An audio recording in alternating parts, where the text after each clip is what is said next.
अस्सलाम वालेकुम दोस्तों, आपका दोस्त डॉक्टर अथर शेखवानी आपके सामने हाजिर है एक बहुत ही शानदार नुस्खे को लेकर। दोस्तों, आज का जो ज़माना है उसमें सबसे बड़ी जो प्रॉब्लम हमारे सामने आती है वो है पेट की समस्या, आपके पाचन की समस्या। और याद रखिए, अगर आपका पेट दुरुस्त नहीं है तब फिर आपकी सेहत भी दुरुस्त नहीं रह सकती, क्योंकि सभी कुछ आपके पेट पर डिपेंड करता है, आपके पाचन पर डिपेंड करता है। देखिए, जैसा आप माल मशीन में डालेंगे वैसी ही प्रोडक्शन तैयार होता है।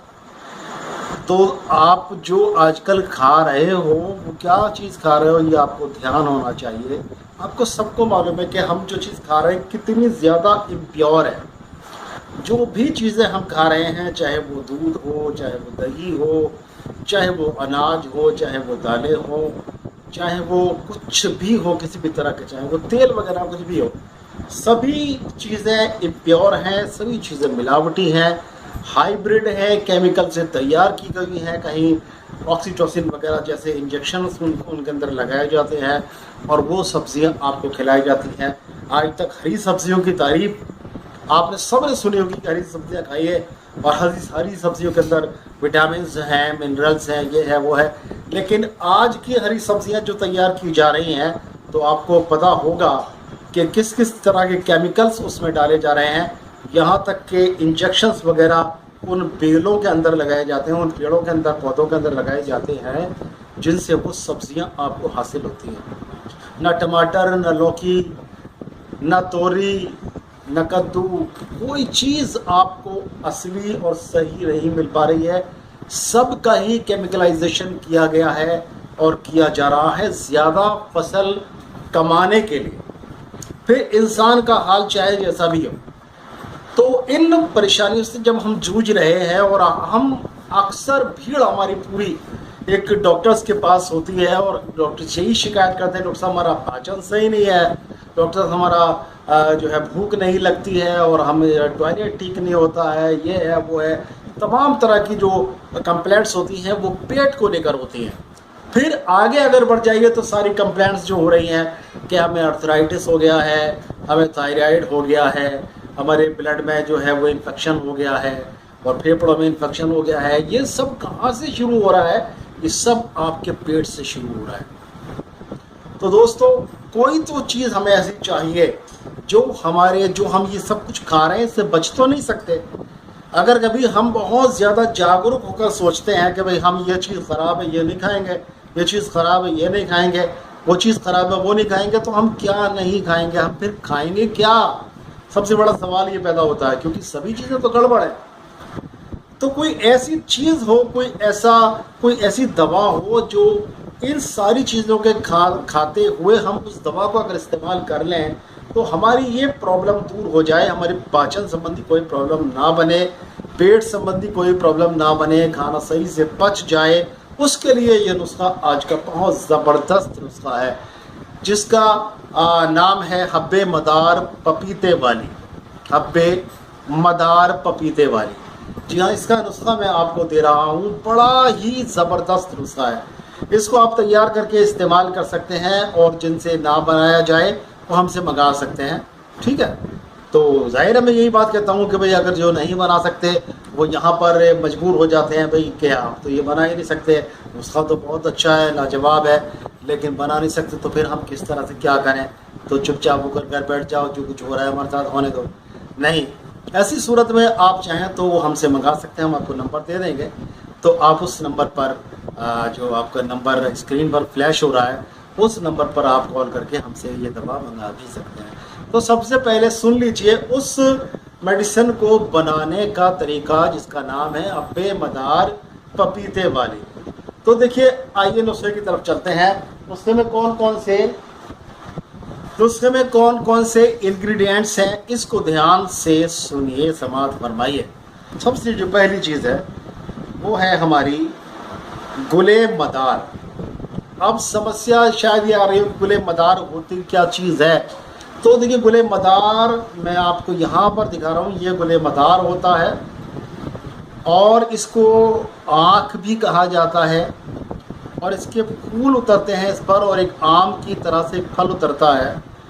आम नहीं होता है वो, उसके अंदर से रुई जैसी निकलती है, और ये बहुत ही दवाओं में काम आता है। इसकी पत्तियां काम आती हैं, इसकी जड़ काम आती है, इसकी छाल काम आती है, इसके फूल काम आते हैं। इसकी सारी चीज़ें इसकी दवाओं में इस्तेमाल होती हैं और बहुत ही ज़्यादा फ़ायदेमंद साबित होता है। तो दोस्तों यहाँ पर हमें क्या लेना है, इसके मदार के फूल हमें लेने हैं। तो सफ़ेद मदार और नीला मदार, यहाँ पर दो तरह के मदार होते हैं, यानी इसको आँख कह सकते हैं आप। अब इसको आपको क्या करना है, इसके फूल लेने हैं और उसको वो लेने हैं जो ना शगुफ्ता हो, गुले मदार ना शगुफ्ता। इसका मतलब ये हुआ वो फूल जो मदार का, वो फूल जो खिला ना हो, यानी कि कली हो, बंद फूल हो, और उसको हमें इस्तेमाल करना है। तो अब क्या करना है, इसको हम ले आएंगे और लाने के बाद में फिर हम इसको सुखा लेंगे। और कितना वज़न इसका चाहिए हमें, इसका वज़न चाहिए हमें 100 ग्राम सूखने के बाद में, यानी कि आप समझ लीजिए लगभग 200, 250, 300 ग्राम सुखाएंगे तो उनका वज़न जो है वो 100 ग्राम के करीब बचेगा। तो ज़्यादा लाइएगा, उसको सुखाइएगा, तब उसका वज़न सूखने के बाद में डंठल हटा के 100 ग्राम होना चाहिए। ठीक है, ये हो गया। अगली चीज़ है जिंजबील। जिंजबील क्या होती है, ये सौंठ होती है, यानी सूखा हुआ अदरक। आपका सूखा हुआ अदरक, ये भी कितना लेना है आपको, सौंठ आपको लेना है, ये भी 100 ग्राम लेना है। इसका पाउडर बनाने के बाद में वो पाउडर 100 ग्राम होना चाहिए। उसी तरह से गुले मदार का पाउडर बनाकर वो पाउडर 100 ग्राम होना चाहिए। अब आगे आती है काली मिर्च। काली मिर्च कितनी लेनी है, काली मिर्च भी आपको 100 ग्राम लेनी है। काली मिर्च भी आपको 100 ग्राम लेनी है, इसको ब्लैक पेपर कहते हैं। और देखिए आगे आ जाइए, फिर इसके बाद में आपको लेना है पुदीना खुश्क। पुदीना खुश्क यानी सूखा हुआ पुदीना, और इसका भी पाउडर हमें लेना है 100 ग्राम। ठीक है, इसके अंदर से तिनके डंठल वगैरह निकालने के बाद में जब वज़न हमारा 100 ग्राम पाउडर का वज़न हो तो वो काउंट होगा दवा बनाने के लिए। ठीक है, तो इसको भी कितना लेना है, 100 ग्राम। अगली चीज़ आती है हमारी सेंधा नमक, जिसको लाहौरी नमक भी कहते हैं, जिसको रॉक साल्ट भी कहा जाता है, जिसको पिंक सॉल्ट कहा जाता है। तो सेंधा नमक भी हमें 100 ग्राम लेना है। उसके बाद हमें लेना है काला नमक। ये काला नमक भी हमें कितना लेना है, 100 ग्राम लेना। काला नमक भी हमें 100 ग्राम लेना है। ये हो गया। अब क्या करना है, अब देखिए, अब लेना है हमें इसके बाद में पपीता। पपीता कैसे लेना है, तो पपीते को हमें कच्चा पपीता लेना है। कच्चा पपीता, कैरी का पपाया जिसको कहते हैं, इंग्लिश में इसको पपाया कहते हैं। जो लैटिन नाम है इसका, बॉटनिकल नाम है, वो कैरी का पपाया है। इसको आप कच्चे पपीते को ले लीजिए, इसको छील लीजिए अच्छी तरह से, और छीलने के बाद में इसके स्लाइस बना लीजिए या इसको कद्दूकश कर लीजिए। फिर इसको आप सुखा लीजिए। जब ये पूरी तरह से सूख जाए और पाउडर बनने के लायक हो जाए, तो इसका पाउडर पीसना है आपको। और इसका पाउडर कितना लेना है आपको, कैरी का पपाया का, यानी पपीते का, कच्चे पपीते का, सूखे हुए पपीते का पाउडर आपको लेना है 300 ग्राम। 300 ग्राम। अब ये सारे अज्जा आपके कंप्लीट हो चुके हैं, जो हमें हब्बे मदार पपीता वाली बनाने के लिए पर्याप्त हैं, काफ़ी हैं। अब क्या करना है, देखिए, ये सारी चीज़ों को बारीक पीस लेना है, इनको पाउडर बना लेना है। उसके बाद में अब क्या करना है, अब इसको गोलियां बनानी है हमें। मटर से थोड़ी सी बड़ी गोली, मटर के बराबर समझ लीजिए, गोली बनानी है। और गोली बनाने के लिए हमें जाहिर है इसको पहले आटा गूंदना पड़ेगा इस पाउडर का। तो हमें क्या चीज़ करनी है, क्या करना है, हमें इसके अंदर डालना है अर्क लीमू। अर्क लीमू यानी नींबू का अर्क। नींबू का अर्क, बीज नहीं आना चाहिए उसमें। नींबू का अर्क निचोड़िए, किसी कपड़े में निचोड़ दे जाइए, और जब वो देखें कि आपका आटे की तरह गूंदने लायक हो गया है, तब उसको गाढ़ा गाढ़ा सा गूंद लीजिए ताकि गोली बंध जाए। इतना गूंदना है आपको। अब इसका क्या करना है आपको, अब इसकी गोलियां बनानी हैं आपको। अब गोलियां बनाने के बाद में जब गोलियां तैयार हो जाए आपकी, तो उसको साए में यानी छाया में सुखाना है, उसको धूप में नहीं रखना है।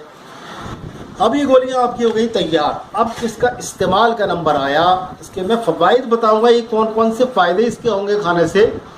तो पहले जान लीजिए कि इसको खाया कैसे जाएगा।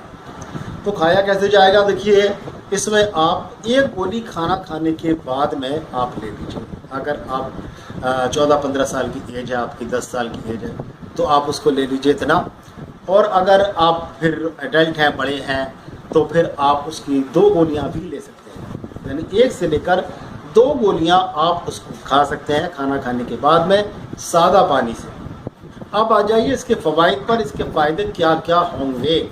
तो सबसे पहले वो लोग जो पाचन की शिकायत करते हैं कि हमें पाचन नहीं होता, हमारा खाना नहीं पचता, ऐसा का ऐसा ही रखा रहता है, पेट में भारीपन रहता है, गैस रहती है, ब्लोटिंग रहती है, पेट फूला रहता है, पेट में अफारा रहता है और मुंह का जायका ख़राब रहता है, वो तमाम चीज़ों के लिए ये बेहतरीन तरीके से काम करेगा। जब आप इसको लेंगे तो खाना आपको बहुत जल्दी हज़म होगा। दूसरी चीज़ क्या करेगा, आपकी भूख को बढ़ाएगा। जिन लोगों की ये कंप्लेंट रहती है कि हमें भूख नहीं लगती है, तो वो लोग भी इसके जब इस्तेमाल करेंगे तो उनकी भूख धीरे धीरे, उनकी जठराग्नि जो है प्रज्वलित हो जाएगी और उनको भूख लगने लगेगी, सही वक्त पर भूख लगने लगेगी और सही तरह से वो खाने लगेंगे। और आइए इसके बाद में इसका फ़ायदा क्या है। जिन लोगों को वोमिटिंग होती रहती है, उबकाई आती रहती है, जी मालिश होता रहता है, जी मिचलाता रहता है, उनके लिए भी ये आब हयात का काम करती है। अगर वो इस गोली को लेंगे तो उनसे जी मिचलाने की जो शिकायत है वो दूर हो जाएगी। और इसके फ़वाइद क्या है, तो इसके देखिए फ़वाइद जो है, दिल घबरा रहा है, आपका दिल बेचैन हो रहा है और वो अक्सर गैस की वजह से हुआ करता है। कभी कभी इसकी वजह जो है वो हाई ब्लड प्रेशर होती है, लेकिन हाई ब्लड प्रेशर की हालत में, सूरत में आप इसको ना लें। लेकिन जब गैस की वजह से ये प्रॉब्लम क्रिएट हो रही हो तब आप उसको ले सकते हैं। और सर का दर्द वगैरह जो अक्सर बना रहता है, धीमा धीमा सा सर का दर्द, उसमें भी आप इसको यूज़ कर सकते हैं। यानी कि ये एक ऐसी चीज़ है जो आपके रोज़मर्रा की ज़िंदगी को बहुत ही बेहतर बना देगी। मैं सोचता हूँ कि ये हर घर में तैयार होना चाहिए, रखना चाहिए, ताकि आज के इस मिलावटी दौर से आप जंग लड़ सकें और अपने आप को स्वस्थ रख सकें।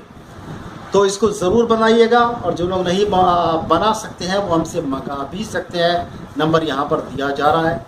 तो दोस्तों ये बहुत ही प्यारा, बहुत ही अच्छा नुस्खा है जो आजकल के इस ख़तरनाक दौर में आपको तंदुरुस्त रखेगा इंशाल्लाह। तो उसको बनाइए, इस्तेमाल करिए और अपने भाई डॉक्टर अतर शेरवानी को इजाज़त दीजिए। फिर मिलेंगे इंशाल्लाह ताला किसी बहुत ही अच्छी सी दवाई को लेकर, किसी बहुत अच्छे से इलाज को लेकर। तब तक के लिए इजाज़त दें। अस्सलाम वालेकुम व रहमतुल्लाहि व बरकातुहू।